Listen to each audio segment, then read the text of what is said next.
Revanth direction, కవిత action. KCR target గా కవిత రాజకీయ వ్యూహం. పేరుకు హరీష్, కేటీఆర్ పై విమర్శలు, ఆరోపణలు. అంతిమ లక్ష్యం మాత్రం కేసీఆర్, బీఆర్ఎస్ పార్టీ.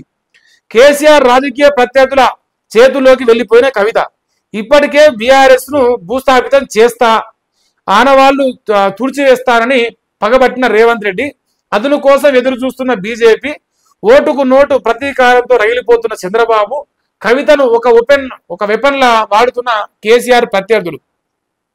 తెలంగాణలో బీఆర్ఎస్ పని అయిపోయింది, ఇక నా పార్టీ ఆల్టర్నేట్ అనే విధంగా కవిత వ్యవహారం చేస్తుంది.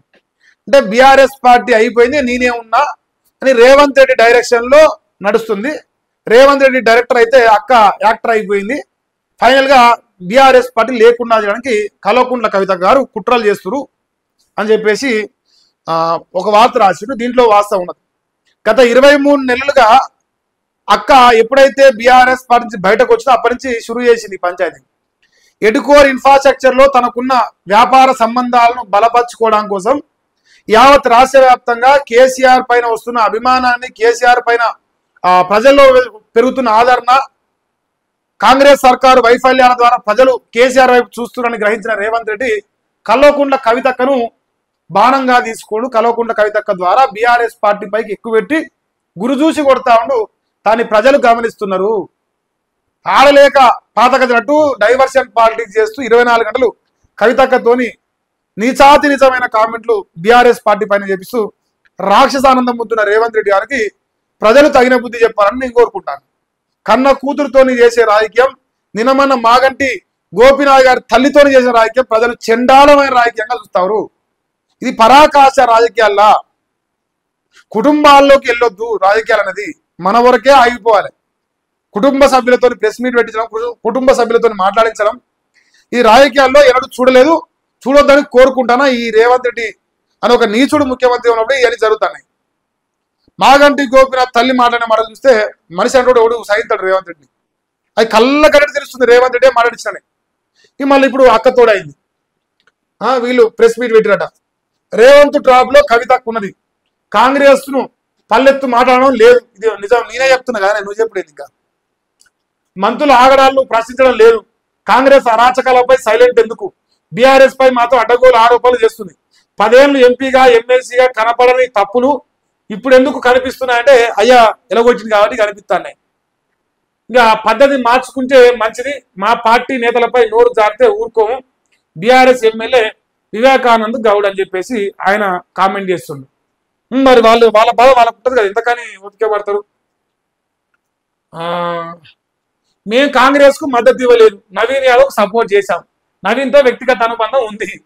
ఏది చేసినా పార్టీ మంచి కోసమే. బీఆర్ఎస్ తో విభేదాలు లేవు. ఎంఐఎం ఎంపీ అసలు ఇది ఎక్కడ ఇప్పించలే. అందరూ నా వల్లే అంటాడు బీజేపీ తప్ప. ఎందుకంటే బీజేపీ తుర్కోల ఓట్ల కోసం అంటారు టోప్ పెట్టుకొని అసదుద్దీన్ ఓవైసీ సంకనాగరు కదా. సో అసదుద్దీన్ ఓవైసీ సంకనాగడం అందరూ నా వల్లే అంటాడు. ఇప్పుడు నవీన్ యాదవ్ కావచ్చు, బీజేపీ కాంగ్రెస్ కావచ్చు, బీఆర్ఎస్ కావచ్చు. సో అందరూ నా వల్లే, నాకు ఎవరితో లొల్లి లేవు.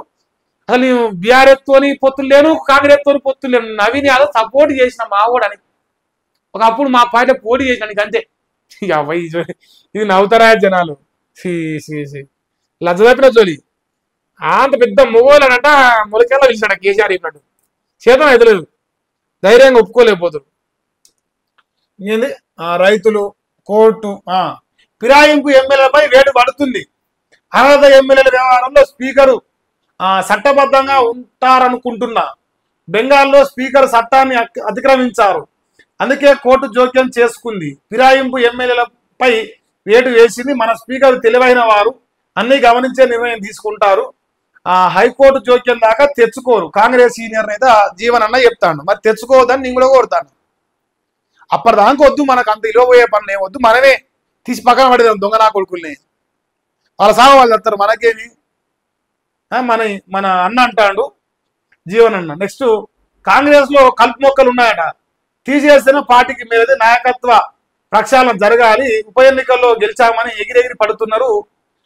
ఆదమరిస్తే ఆగమైపోతాం, సగం టర్మ్ ఇప్పటికే ముగిసింది, అర్హులకు అవకాశం ఇవ్వాలని చెప్పేసి కాంగ్రెస్ ఆయన కాంగ్రెస్ వాళ్ళ పైన కాంగ్రెస్ ప్రెస్ మీట్ పెట్టిండు. కాంగ్రెస్ ఆయన కాంగ్రెస్ పార్టీలో కాంగ్రెస్ వాళ్ళ పైన ప్రెస్ మీట్ పెట్టింది. ఇక ఇదో కథ నడుస్తుంది. వాళ్ళు అనుకుంటారు కలుపు మొక్కలున్నాయట 10 మందా, నిజాలు మాట్లాడే కలుపు మొక్కలా దొంగల 10 మంది చెప్తే బాగుండు. చెప్పలేదు అన్నగారు చెప్పలేదు. ఇక ఎటు పోయిందా అంతేనా, ఏం లేదు.